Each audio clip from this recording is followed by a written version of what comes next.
ഈശോമിശിഹായ്ക്ക് സ്തുതിയായിരിക്കട്ടെ. അമ്മ മാതാവ് ജീവനോടെ പ്രത്യക്ഷപ്പെട്ട ഈ അൾത്താരയിൽ വന്ന് സാക്ഷ്യം പറയുവാനായിട്ട് എന്നെ അനുവദിച്ചതിന് അമ്മയ്ക്കും തിരുക്കുമാരനും ആദ്യമായി നന്ദി പറയുന്നു. എൻ്റെ പേര് ജൂലിയറ്റ്. ഞാൻ ഒരു ബാങ്ക് ഉദ്യോഗസ്ഥയാണ്. ഇപ്പോൾ ദിണ്ടിഗലിൽ വർക്ക് ചെയ്യുന്നു. ഞാൻ വരുന്നത് കൊല്ലം ജില്ലയിൽ നിന്നാണ്. ഞാൻ ഒരുപാട് തവണ ഈ ദേവാലയത്തിന് മുൻപിലൂടെ ജോലിയുടെ പല കാര്യങ്ങൾക്കായിട്ടും പോയിട്ടുണ്ട്. അന്ന് എന്നോട് എൻ്റെ കാറിലുണ്ടായിരുന്ന അക്രൈസ്തവനായ ആ ഒരു ഡ്രൈവറാണ് ഇത് കൃപാസനം പള്ളിയാണ്, ഇവിടെ ഒരുപാട് അത്ഭുതങ്ങൾ നടക്കുന്നുണ്ട് എന്നൊക്കെ പറഞ്ഞത്. അപ്പോൾ ഞാൻ നോക്കി കുരിശ് വരയ്ക്കും പോകുമെന്നല്ലാതെ ഇങ്ങോട്ട് വന്നിട്ടേ ഇല്ല. പലതവണയും പോയി അങ്ങനെ ഞാൻ തിരിച്ചു പോവുകയേ ചെയ്തിട്ടുള്ളൂ. അങ്ങനെ ഇരിക്കുമ്പോൾ 2022 എനിക്കൊരു സർജറി ഉണ്ടായി. അന്ന് തിയേറ്ററിൽ കയറ്റുന്നതിന് മുൻപ് എൻ്റെ മമ്മി, അതായത് ഹസ്ബൻഡിൻ്റെ മമ്മി ദിവസവും പള്ളിയിൽ പോകുന്ന ആളാണ്. മമ്മി എൻ്റെ കയ്യിൽ മമ്മിയുടെ കൂട്ടുകാർ തന്നതാണെന്ന് പറഞ്ഞിട്ട് കൃപാസനത്തിൻ്റെ ഉപ്പും തേനും എനിക്ക് കൊണ്ടു തന്നു. ഞാൻ ആ തിയേറ്ററിൽ കയറുന്നതിന് മുമ്പ് എനിക്ക് എന്ത് ചെയ്യണമെന്നൊന്നും അറിയില്ല. പക്ഷേ ഞാനൊരു നുള്ളു ഉപ്പെടുത്ത് കഴിച്ചു, ആ ഒരു തേൻ എടുത്ത് കുടിക്കുകയും ചെയ്തു, ഒരു ലേശം എടുത്ത് നാവിൽ തൊടുകയും ചെയ്തു. എന്നിട്ടാണ് സർജറിക്ക് പോയത്. സർജറിയൊക്കെ കുഴപ്പമില്ലാതെ കഴിഞ്ഞു. അത് കഴിഞ്ഞ് സർജറി കഴിഞ്ഞ് വരുമ്പോൾ ഈ ഗ്യാസിൻ്റെ ഭയങ്കര പ്രശ്നമുണ്ടായിരുന്നു. അപ്പോൾ വയറൊരുമാതിരി വീർത്ത് വരുന്നത് പോലെ ഇങ്ങനെ ഭയങ്കര ബുദ്ധിമുട്ടായിരുന്നു. ആ സമയത്ത് ഞാൻ അന്ന് പ്രാർത്ഥിച്ചു, എൻ്റെ കൃപാസന മാതാവേ, എനിക്കറിയില്ല എങ്ങനെ ആ പേര് വന്നു എന്നൊന്നും എനിക്കറിയില്ല, എൻ്റെ മാതാവേ ഞാനങ്ങ് വന്നുകൊള്ളാം, എനിക്ക് ഇതൊന്ന് സുഖപ്പെടുത്തി തരണമേ എന്ന് പറഞ്ഞു. ശരിക്കും പറഞ്ഞു കഴിഞ്ഞാൽ പിന്നെ ഞാൻ അതിനെക്കുറിച്ച് ആലോചിച്ചിട്ടേ ഇല്ല. ഡോക്ടർ വന്ന് ചോദിച്ചു ഗ്യാസ് എങ്ങനെയുണ്ട്, ഞാൻ പറഞ്ഞു അത് പോയി എന്ന് പറഞ്ഞു. ഇത് കഴിഞ്ഞിട്ട് ലീവ് കഴിഞ്ഞ് ജോയിൻ ചെയ്യുന്നതിന് മുമ്പ് ഞാനും ഹസ്ബൻഡും മക്കളും കൂടെ ഇവിടെ വന്നു. അപ്പോൾ ഒന്നും അറിയില്ല, ഞങ്ങൾ വന്ന് പ്രാർത്ഥിച്ചു പോയി. ഇത് കഴിഞ്ഞ് എനിക്ക് മംഗലാപുരത്തേക്കാണ് ട്രാൻസ്ഫർ ആയത്. അന്ന് അവിടെ പള്ളിയിൽ വെച്ച് ഒരു ചേച്ചി എനിക്ക് ഈ പത്രം കൊണ്ടു തന്നു. അതിനുശേഷം ഒരിക്കൽ ഞാൻ ട്രെയിനിൽ പോകുമ്പോഴാണ് ആദ്യമായിട്ട് എൻ്റെ മൊബൈലിൽ ഈ കൃപാസനം സാക്ഷ്യം വരുന്നത്. അന്ന് മുതൽ ഞാൻ ദിവസവും ഈ സാക്ഷ്യം കാണും, അച്ഛൻ്റെ പ്രസംഗം കേൾക്കും. അച്ഛൻ പറഞ്ഞിട്ടുണ്ട് 6 നിയോഗങ്ങൾ എഴുതി പ്രാർത്ഥിക്കാൻ. ഞാൻ എൻ്റെ പ്രാർത്ഥനാ മുറിയിൽ മാതാവിൻ്റെ രൂപത്തിൻ്റെ താഴെ 6 നിയോഗങ്ങൾ എഴുതി പ്രാർത്ഥിച്ചു. എനിക്ക് മറ്റൊന്നും അറിയില്ല, പ്രത്യക്ഷീകരണ പ്രാർത്ഥന അറിയില്ല, ഉടമ്പടി പ്രാർത്ഥന അറിയില്ല, ഒന്നും അറിയില്ല. അങ്ങനെ ഇരിക്കെയാണ് ഞങ്ങളുടെ പ്രൊമോഷൻ്റെ ഡേറ്റ് ഫിക്സ് ആകുന്നത്. അപ്പോൾ പ്രത്യേകിച്ചൊരു താല്പര്യമില്ലാതെ തന്നെയാണ് ഞാനത് അപ്പിയർ ചെയ്യാമെന്ന് തീരുമാനിച്ചത്. കാര്യം ഭയങ്കര ടഫാണ്, എക്സാം ഉണ്ട്, ഇൻ്റർവ്യൂ ഉണ്ട്, ഗ്രൂപ്പ് ഡിസ്കഷൻ ഉണ്ട്. അപ്പോൾ ഇതൊക്കെ വീണ്ടും പ്രിപ്പയർ ചെയ്യുക ഭയങ്കര ബുദ്ധിമുട്ടായിട്ട് എനിക്ക് തോന്നി. എങ്കിലും ഞാനത് അപ്പിയർ ചെയ്യാമെന്ന് വിചാരിച്ചു. അപ്പോൾ എൻ്റെ കൂടെ ജോലിക്ക് ഉണ്ടായിരുന്ന ഒരു കുട്ടിയുടെ കൂടെ ഞങ്ങൾ കമ്പൈൻ സ്റ്റഡി ആയിട്ട് നിന്നു. അപ്പോൾ എൻ്റെ പഠന രീതി ഇതിന് മുമ്പുള്ള പ്രൊമോഷനുകളിലെല്ലാം ഒരുപാട് ദിവസം നല്ലപോലെ പഠിക്കും, അവസാനത്തെ 2-3 ദിവസം ലീവ് എടുത്തിരുന്ന് ഒരു ബുക്കൊക്കെ എടുത്ത് എഴുതിയാണ് പഠിച്ചുകൊണ്ടിരുന്നത്. പക്ഷേ ഈ ഒരു സമയത്ത് എനിക്കിതൊന്നും തോന്നിയില്ല. ആകെ 1 മണിക്കൂർ മാത്രമാണ് ഞാൻ പഠനത്തിന് ചിലവഴിച്ചത്. അതിനുശേഷം ഞാൻ കൊന്ത പ്രാർത്ഥിക്കും, ബൈബിൾ വായിക്കും, കിടന്നുറങ്ങും. അത് കഴിഞ്ഞ് രാവിലെ എഴുന്നേറ്റാലും ഞാൻ പ്രാർത്ഥിക്കുന്നു, അച്ഛൻ്റെ ടോക്ക് കേൾക്കുന്നു, കിടന്നുറങ്ങുന്നു. പരീക്ഷ എഴുതാനായിട്ട് ഞാൻ പോയി. അന്ന് എൻ്റെ കയ്യിൽ ഇവിടെ നേരത്തെ വന്നതുകൊണ്ട് കാശുരൂപം ഉണ്ടായിരുന്നു, ഉടമ്പടി ഉപ്പുണ്ടായിരുന്നു. ഞാനിതൊക്കെ ആ കമ്പ്യൂട്ടറിൻ്റെ അവിടെ വെച്ച് ഒന്ന് പ്രാർത്ഥിച്ചു, അമ്മേ നിനക്ക് ഇഷ്ടമുണ്ടെങ്കിൽ, എനിക്ക് പ്രൊമോഷൻ കിട്ടണമെന്ന് താല്പര്യമുണ്ടെങ്കിൽ നല്ലപോലെ എഴുതാൻ സാധിക്കണം. വലിയ കുഴപ്പമില്ലാതെയൊക്കെ എഴുതി. ഡിസംബറിലൊക്കെ ആയപ്പോൾ റിസൾട്ടും വന്നു. ഇതിനിടയിൽ നവംബർ 18 ഞാനിവിടെ വന്ന് ഉടമ്പടി എടുത്ത് പോയി. അപ്പോൾ അപ്പോഴാണ് ഈ പ്രത്യക്ഷീകരണ പ്രാർത്ഥനയെക്കുറിച്ചും ഉടമ്പടിയെക്കുറിച്ച് കൃത്യമായിട്ട് എനിക്ക് അറിവ് കിട്ടുന്നത് അപ്പോഴാണ്. ഇത് കഴിഞ്ഞ് ജനുവരിയിലാണ് ഞങ്ങളുടെ ഇൻ്റർവ്യൂ വന്നത്. ഇൻ്റർവ്യൂ എന്ന് പറഞ്ഞാൽ ഇൻ്റർവ്യൂ ഉണ്ട്, ഗ്രൂപ്പ് ഡിസ്കഷൻ ഉണ്ട്. ഇതിനും നമ്മൾ ബാങ്കിൽ നല്ലതുപോലെ പത്രം വായിക്കണം, ഓരോ സർക്കുലേഴ്സും പഠിക്കണം. പക്ഷേ ആകെ ഇൻ്റർവ്യൂ പോകുന്നതിൻ്റെ തലേ ദിവസം, ബാംഗ്ലൂരായിരുന്നു ഇൻ്റർവ്യൂ, അന്ന് ഹോട്ടലിൽ കിടക്കുമ്പോൾ ആകെ അരമണിക്കൂറാണ് ഞാൻ പ്രിപ്പയർ ചെയ്തത്. അരമണിക്കൂർ തന്നെയും ഒരു താല്പര്യത്തോടെ അല്ല, എന്തോ ഞാനങ്ങ് വെറുതെ കുറച്ച് കാര്യങ്ങൾ വായിച്ചു. അന്ന് രാത്രിയിൽ കിടന്നുറങ്ങുമ്പോൾ എനിക്ക് പെട്ടെന്ന് എൻ്റെ ചുണ്ട് എന്തോ വൈബ്രേറ്റ് ചെയ്യുന്നു. കാര്യം നമ്മുടെ കണ്ണ് ഇടയ്ക്ക് തുടിക്കില്ലേ, അതുപോലെ ചുണ്ടിൽ വന്ന് ആരോ തട്ടിയതുപോലെ വൈബ്രേറ്റ് ചെയ്യുന്നു. ഞാൻ കണ്ണു തുറന്ന് നോക്കി ആരെയും കണ്ടില്ല, ഞാനങ്ങ് കിടന്നുറങ്ങി. ഇത് കഴിഞ്ഞ് പിറ്റേന്ന് ഗ്രൂപ്പ് ഡിസ്കഷന് വേണ്ടി ചെന്നപ്പോൾ ഞാൻ ഉപ്പ് തൊട്ട്, അന്ന് ഈ സാക്ഷ്യങ്ങളിൽ പലരും പറയുന്നുണ്ട് ഉപ്പ് പുറത്ത് വിതറി അവർ പ്രാർത്ഥിക്കും. ഞാനിതുപോലെ ഉപ്പ് വിതറി പ്രാർത്ഥിച്ചു.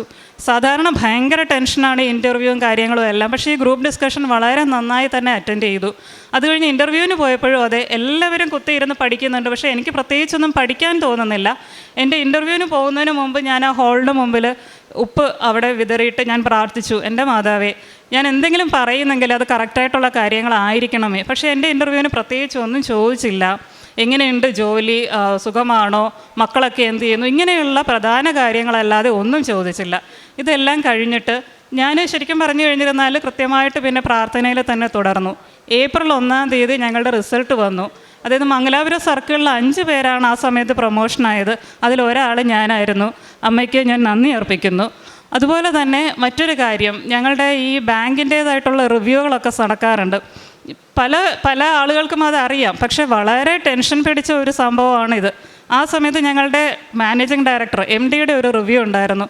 അപ്പോൾ നമ്മളുടെ ടോപ്പിലിരിക്കുന്ന GM വരെയുള്ളവർ വരെ ഭയങ്കര ടെൻഷനാണ് ഈ ഒരു റിവ്യൂ. കേൾക്കുന്നവർക്ക് അത് എത്രത്തോളം മനസ്സിലാകുമെന്ന് എനിക്കറിയില്ല, എങ്കിലും അത് വളരെ ടെൻഷൻ പിടിച്ചൊരു സംഭവമാണ്.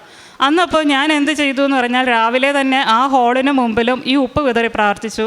എന്നിട്ട് അദ്ദേഹം ഇരിക്കുന്ന ചെയറിലും ഈ ഉപ്പ് വിതറി പ്രാർത്ഥിച്ചു. തൊട്ട് തലേ ദിവസം മണിപ്പാൽ സർക്കിളിൻ്റെ റിവ്യൂവിൽ അവിടെയുള്ള സകലരെയും അങ്ങേരെ എടുത്തിട്ട് ചാടിച്ചതാണ്. അപ്പം ഞാൻ വെറുതെ ഒന്ന് പ്രാർത്ഥിച്ചത് ഞാൻ ഇങ്ങനെ പ്രാർത്ഥിച്ചുള്ളൂ, ദൈവമേ ഇന്ന് ഇവിടെ ഈ പങ്കെടുക്കാൻ വരുന്ന ആരും സങ്കടപ്പെട്ട് തിരിച്ചു പോകരുത്, വളരെ വളരെ പോസിറ്റീവായിട്ടുള്ളൊരു റിവ്യൂ ആയിട്ട് ഇത് മാറ്റണമേ എൻ്റെ മാതാവേ എന്ന്. കൃത്യം പറഞ്ഞു കഴിഞ്ഞാൽ വളരെ നല്ല രീതിയിൽ, ഇടയ്ക്കെന്തോ അദ്ദേഹം ചൂടായെങ്കിലും വളരെ നല്ല രീതിയിൽ തന്നെ ഒരു റിവ്യൂ ആയിരുന്നു. എല്ലാ പേർക്കും ഒരു അതിശയമായിരുന്നു, കാര്യം അദ്ദേഹത്തിനെ ഇങ്ങനെ ഒരു മുഖത്തിൽ കണ്ടിട്ടില്ല ആരും. അപ്പം ഞാനിങ്ങനെ പറഞ്ഞു, ഞാനിങ്ങനെ ഉടമ്പടിയിൽ എടുത്തതാണ്, അപ്പോൾ ഞാൻ ഉപ്പിട്ട് വിതറി പ്രാർത്ഥിച്ചിരുന്നു എന്നൊക്കെ പറഞ്ഞെങ്കിലും പലരും അത് വിശ്വസിച്ചില്ല. കാര്യം കർണാടകത്തിലുള്ളവരല്ലേ, അവർക്കത് അറിയില്ല. പിന്നെ ഇത് കഴിഞ്ഞിട്ട് മറ്റൊന്നെന്ന് പറഞ്ഞാൽ, എൻ്റെ കൂടെ ജോലി ചെയ്തിരുന്നൊരു കുട്ടിയുണ്ട്, അത് അക്രൈസ്തവയാണ്. അപ്പോൾ ആ കുട്ടി കല്യാണം കഴിഞ്ഞ് 3 വർഷം കഴിഞ്ഞിട്ടും അത് കുട്ടികളുണ്ടായില്ല. ഭയങ്കര സങ്കടമായിരുന്നു. നമ്മുടെ കൂടെ അതിനുശേഷം കല്യാണം കഴിഞ്ഞവർക്കും കൂടെ ജോലി ചെയ്യുന്നവരുടെ മക്കൾക്കുമൊക്കെ കുഞ്ഞുങ്ങളുണ്ടാകുമ്പോൾ ഇതിങ്ങനെ ഭയങ്കര സങ്കടമായിരുന്നു. അപ്പോൾ ഒരിക്കൽ ഞാൻ വിളിച്ചു പറഞ്ഞു, സുബി ഞാനിങ്ങനെ കൃപാസനത്തിൽ ഉടമ്പടി എടുത്തതാണ്, ഞാൻ പ്രാർത്ഥിക്കാം, നീയും പ്രാർത്ഥിക്കണം, ഞാൻ സാക്ഷ്യം അയച്ചു തരുന്നത് നീ കേൾക്കണം. അപ്പോൾ ആ കുട്ടി പറഞ്ഞു, ഞാൻ എന്തായാലും പ്രാർത്ഥിക്കാം മാഡം, ഹസ്ബൻഡുമായിട്ട് ഞാൻ വരികയും ചെയ്യാം എന്ന് പറഞ്ഞു. അപ്പം എനിക്കതിനെ കാണാൻ പറ്റില്ല, ഞാൻ മംഗലാപുരത്തല്ലേ. അപ്പം ഞാൻ എൻ്റെ വയറ്റിൽ തൈലം വെച്ച് കുരിശ് വരച്ച് ദിവസവും പ്രാർത്ഥിച്ചു. അങ്ങനെ അവസാനം 1 മാസം കഴിഞ്ഞപ്പോൾ അത് വിളിച്ച് പറഞ്ഞു, മാഡം ഞാൻ പ്രഗ്നൻ്റായി, ഞാനിപ്പോൾ ബെഡ് റെസ്റ്റിലാണ്, എന്തായാലും ഇത് കഴിഞ്ഞിട്ട് ഞാനിവിടെ വന്ന് ഉടമ്പടി എടുക്കാം എന്ന് ആ കുട്ടി എന്നോട് പറഞ്ഞു. അതുപോലെ എൻ്റെ നാത്തൂൻ്റെ മോൾ, അവൾ 10th കഴിഞ്ഞ വർഷം, അത്യാവശ്യം പഠിക്കുന്ന ഒരു കുട്ടിയാണ്, പക്ഷേ അവസാനം വന്നൊന്ന് ഉഴപ്പി. അങ്ങനെ ഒരു മോഡൽ എക്സാമിന് മാർക്കൊക്കെ കുറഞ്ഞു. അപ്പം ഞാനിവിടെ ഉടമ്പടി നിയോഗം വെച്ച് പ്രാർത്ഥിച്ചതാണ്. അങ്ങനെ ആ കുട്ടിക്ക്, മോൾക്ക് ഞാൻ ഉപ്പും ഈ തൈലം വെച്ച് പ്രാർത്ഥിച്ചു, തേനും ഉപ്പും കൊടുത്തു, ഇവിടെ നിന്നുള്ള പേന വാങ്ങിക്കൊടുത്തു. എന്തായാലും മോൾ നല്ലതുപോലെ അതിനുശേഷം പഠിച്ചു. മാതാവിൻ്റെ കൃപ കൊണ്ട് അവൾക്ക് ആ 10th ICSEയിൽ 95% മാർക്ക് കിട്ടി. അവളിപ്പോൾ +1 പഠിക്കുകയാണ്. ഇങ്ങനെ പല അനുഗ്രഹങ്ങളും മാതാവ് ഇങ്ങനെ എൻ്റെ ജീവിതത്തിൽ തന്നിട്ടുണ്ട്. ഇതിലേറെ എനിക്ക് പറയുവാനുള്ളത് ജീവിതത്തിൽ വന്ന ഒരു മാറ്റമാണ്. കാര്യം നമ്മുടെ ജീവിതചര്യ, അതായത് സാധാരണ ഈ മറ്റ് സംസ്ഥാനങ്ങളിൽ നമ്മൾ ജോലിക്ക് പോയി കഴിഞ്ഞാൽ മറ്റ് പണിയൊന്നുമില്ല, വന്നു കഴിഞ്ഞാൽ നമ്മളുടെ ചോറ് കഴിക്കുക, ഈ മൊബൈൽ കുത്തിയിരിക്കുക, കിടന്നുറങ്ങുക. പക്ഷേ ഇതിൽ നിന്നെല്ലാം വ്യത്യസ്തമായിട്ട് അതിരാവിലെ 5 മണിക്ക് അല്ലെങ്കിൽ 4 മണിക്ക് എഴുന്നേൽക്കാനും പ്രാർത്ഥിക്കാനും കൊന്ത പഠിക്കാനും അതുപോലെ പള്ളിയിൽ പോകാനും, എനിക്ക് എവിടെയൊക്കെ പോയാലും, ഞാൻ ഈ മംഗലാപുരത്തായിരുന്നപ്പോഴും ഇപ്പോൾ ദിണ്ടിഗലിൽ വന്നപ്പോഴും എനിക്ക് കിട്ടിയ സ്ഥലങ്ങൾ പള്ളിയോട് അടുത്ത് തന്നെയാണ്. അപ്പോൾ പള്ളിയിൽ പോയി ദിവസവും കുർബാന കാണാനും എല്ലാം, കുർബാനയിൽ പങ്കെടുക്കാനും എല്ലാം ദൈവം എന്നെ അനുഗ്രഹിക്കുന്നുണ്ട്. എന്നെ എന്നും വഴി നടത്തുന്ന ഒരു വചനം, നീ ഇന്ന് ആയിരിക്കുന്നത് ദൈവത്തിൻ്റെ കൃപയാലാണ്. 1 കൊരിന്തോസ് 15:10 പൗലോസ് അപ്പോസ്തലൻ പറയുന്നതാണ്, നീ ഇന്ന് എന്തായിരിക്കുന്നുവോ അത് ദൈവത്തിൻ്റെ കൃപയാലാണ്. അതുപോലെ തന്നെ നമ്മുടെ വിജയകുമാർ സാർ പറഞ്ഞ ഒരു വാക്യമുണ്ട്, അതായത് നമ്മുടെ ഈശോ എന്ന് പറയുന്നത് നമ്മുടെ അച്ഛനാണ്. ആ അച്ഛൻ വളരെയധികം ഭക്ഷണ സാധനങ്ങൾ നമുക്ക് വേണ്ടതുമെല്ലാം ഒരുക്കി ഒരു ഭവനത്തിലിരുന്ന് നമ്മളെ വിളിക്കുന്നുണ്ട്. പക്ഷേ ആ അച്ഛനെ മാത്രം നമ്മൾ കാണുന്നില്ല. നമ്മൾ ഈ ആഹാരത്തിനും മറ്റു കാര്യത്തിനും നമ്മുടെ ചുറ്റുമുള്ള വീടുകളിൽ നമ്മൾ അലഞ്ഞു നടക്കുകയാണ്. ചുറ്റുമുള്ള വീടെന്ന് പറഞ്ഞാൽ സാത്താൻ്റെ പ്രലോഭനമാണ്. അപ്പം നമ്മൾ കാണേണ്ടത് നമ്മുടെ ഈശോയെയാണ്. നമ്മുടെ ഈശോ നമുക്ക് വേണ്ടിയിട്ട് വിഭവങ്ങൾ ഒരുക്കി ഇവിടെ കാത്തിരിക്കുമ്പോൾ നമ്മൾ ആ ഈശോയെ വന്ന് കണ്ട് ഈശോയുടെ മുഖത്ത് നോക്കി പ്രാർത്ഥിച്ചാൽ കിട്ടാത്തതായിട്ട് ഒന്നും തന്നെയുമില്ല.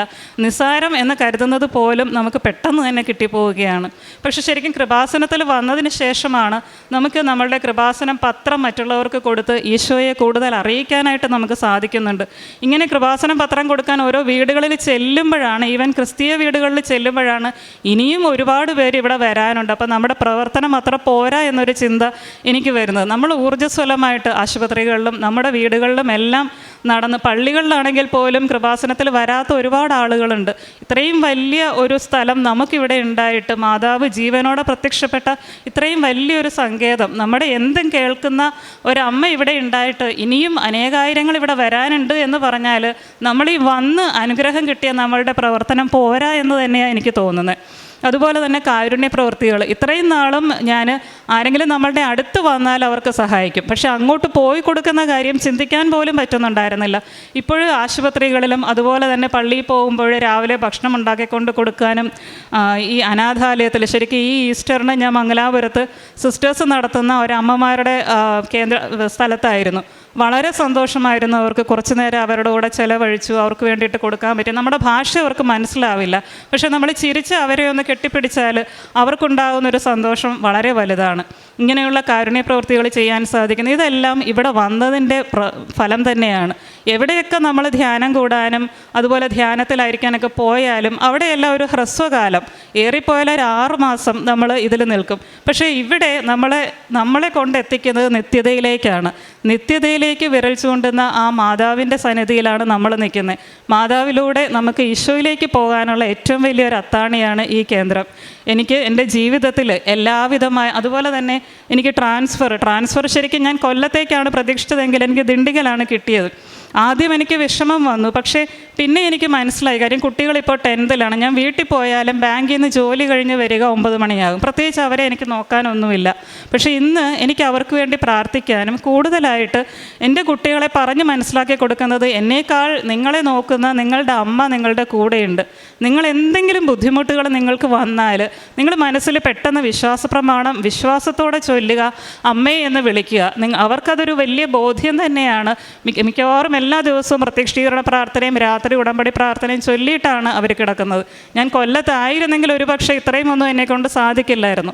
ഇങ്ങനെ എൻ്റെ ജീവിതത്തിൽ ഒരുപാട് നന്മകൾ ഞാൻ ആഗ്രഹിക്കുന്നത് തന്നെ എനിക്ക് നടത്തിത്തരുന്ന എൻ്റെ അമ്മ മാതാവിനും തിരുക്കുമാരനും ഞാൻ ഒരുപാട് നന്ദി പറയുന്നു. 1 കൊറിന്ത്യസ് 15:10 നമ്മൾ ഇപ്രകാരം വായിക്കുന്നുണ്ട്: ഞാനിന്ന് എന്തായിരിക്കുന്നുവോ അത് ദൈവത്തിൻ്റെ കൃപയാലാണ്. നമ്മളോട് സാക്ഷ്യം പറഞ്ഞ ജൂലിയറ്റ് എന്ന സഹോദരിയുടെ ജീവിതത്തിൽ കർത്താവിൻ്റെ വലിയ ബലമായിട്ട് മുറുകെ പിടിച്ചിരിക്കുന്ന വചനഭാഗമാണ് 1 കൊറിന്ത്യസ് 15:10. ഈ സഹോദരി പറയുകയായിരുന്നു, ഒരു ക്രൈസ്തവൻ്റെ ധർമ്മമെന്ന് പറയുന്നത് അത് ഈ ലോകത്തിൻ്റെ അവസാനം വരെ ക്രിസ്തുവിനെ കൊടുക്കുക എന്നുള്ളതാണ്. തീർച്ചയായിട്ടും ഉടമ്പടിയും ലക്ഷ്യം വെക്കുന്നത് തന്നെയാണ്. സാക്ഷ്യം വഴി, ജീവിത സാക്ഷ്യം വഴി അറിഞ്ഞവരെ ആഴപ്പെടുത്തുക, അറിയാത്തവരെ അറിയിക്കുക. അങ്ങനെ നിത്യതയിലേക്കുള്ള ഒരു യാത്രയിൽ പരിശുദ്ധ അമ്മയോട് പങ്കുചേർന്നുകൊണ്ട് നമ്മൾ പോകുമ്പോൾ നമ്മുടെ ഭൗതികമായിട്ടുള്ള ആവശ്യങ്ങളിൽ പരിശുദ്ധ അമ്മ ഇടപെടുന്നു എന്നുള്ളതാണ് ഓരോ ഉടമ്പടി ജീവിതത്തിലും നമ്മൾ കാണുന്നത്. ഈ സഹോദരി നമ്മളോട് പങ്കുവെക്കുകയായിരുന്നു. ഈ സഹോദരിക്ക് ഒരു സർജറി ഉണ്ടായിരുന്ന സമയത്താണ് കൃപാസനത്തെക്കുറിച്ച് കേൾക്കുവാനും കൃപാസനം നേർച്ച വസ്തുക്കൾ ഉപയോഗിക്കുവാനുമായിട്ട് ഈ സഹോദരി ആരംഭിക്കുന്നത്. അത് കഴിഞ്ഞ് തൻ്റെ പ്രൊമോഷൻ ടെസ്റ്റിന് വേണ്ടിയിട്ട്, ഇൻ്റർവ്യൂവിന് വേണ്ടിയിട്ട്, അതുപോലെ തന്നെ തൻ്റെ ബാങ്കിൽ റിവ്യൂ നടക്കുന്ന സമയത്ത്, അതുപോലെ ഫ്രണ്ട് ഗർഭിണിയാകുവാനായിട്ട് വേണ്ടി, ഗർഭം ധരിക്കുവാനായിട്ട് വേണ്ടിയിട്ട്, അതുപോലെ തന്നെ സഹോദരൻ്റെ മകളുടെ 10th ക്ലാസ്സിലെ എക്സാമിൻ്റെ സമയത്തുമൊക്കെ ഈ സഹോദരി പരിശുദ്ധ അമ്മയോട് ഉടമ്പടി എടുത്ത് പ്രാർത്ഥിക്കുകയും ഉടമ്പടി ജീവിതത്തിൽ വളരെ കാര്യമായിട്ട് തന്നെ പ്രേക്ഷിത പ്രവർത്തനങ്ങളും കാരുണ്യ പ്രവൃത്തികളും ഒക്കെ ഏറ്റെടുക്കുവാനുമായിട്ടും സഹോദരങ്ങളിൽ ദൈവത്തെ കണ്ടെത്തുവാനുമായിട്ടും ഈ സഹോദരി തൻ്റെ ജീവിതം മാറ്റിവെച്ചപ്പോഴാണ് ഉടമ്പടി ജീവിതം ഈ സഹോദരിയുടെ ജീവിതത്തിൽ അനുഗ്രഹമായിട്ട് മാറുന്നത്. പ്രിയമുള്ളവരെ, നമ്മളുടെയൊക്കെ ജീവിതത്തിലും ക്രിസ്തുവാണ് കേന്ദ്രമെന്നും ക്രിസ്തുവിലേക്കാണ് നമ്മുടെ യാത്ര നമ്മൾ നടത്തേണ്ടതെന്നും നമ്മൾ തീരുമാനിക്കുമ്പോൾ നമ്മളുടെ ജീവിതത്തിൽ വലിയ അനുഗ്രഹങ്ങളും വലിയ അഭിഷേകങ്ങളും ദൈവം തരുമെന്നുള്ളതിൽ സംശയമില്ല. പരിശുദ്ധ അമ്മയോട് ചേർന്നുകൊണ്ട് നമ്മൾ ക്രിസ്തുവിലേക്ക് നടക്കണമെന്നും നിത്യതയിലേക്ക് നടക്കണമെന്നുള്ള വലിയ ബോധ്യം ഈ സഹോദരിയുടെ ജീവിതത്തിൽ ഈ സഹോദരിക്ക് ഉണ്ടാക്കിയെടുക്കുവാനായിട്ട് സാധിച്ചിട്ടുണ്ട് എന്നുള്ളതാണ്. നമ്മുടെ ജീവിതത്തിലും പരിശുദ്ധ അമ്മയോടൊപ്പം ക്രിസ്തുവിൻ്റെ പക്കലേക്ക് യാത്ര ചെയ്യുവാനായിട്ടുള്ള വലിയ അനുഗ്രഹം നമുക്ക് പ്രാർത്ഥിക്കാം. അതോടൊപ്പം തന്നെ ഈ സഹോദരിയോട് ചേർന്നുകൊണ്ട്, ഇവരുടെ കുടുംബത്തോട് ചേർന്നുകൊണ്ട് ദൈവനാമത്തെ മഹത്വപ്പെടുത്തി ഇവർക്ക് ലഭിച്ച എല്ലാ അനുഗ്രഹങ്ങൾക്കും ദൈവത്തിന് നന്ദി പറഞ്ഞുകൊണ്ട് ഇരു കരങ്ങളും അടിച്ച് നമുക്ക് ദൈവനാമത്തെ സ്തുതിക്കാം. അത്യപൂർവ ദൈവാനുഭവങ്ങൾ ഇനി നിങ്ങൾക്കും സ്വന്തം. ഈ യൂട്യൂബ് ചാനൽ ഇതുവരെ സബ്സ്ക്രൈബ് ചെയ്തിട്ടില്ലെങ്കിൽ ഇപ്പോൾ തന്നെ സബ്സ്ക്രൈബ് ചെയ്യുക. ഈ വീഡിയോ ഇപ്പോൾ തന്നെ നിങ്ങളുടെ സുഹൃത്തുക്കൾക്ക് ഷെയർ ചെയ്തുകൊണ്ട് കർത്താവിൻ്റെ പ്രേക്ഷിതരാകുക.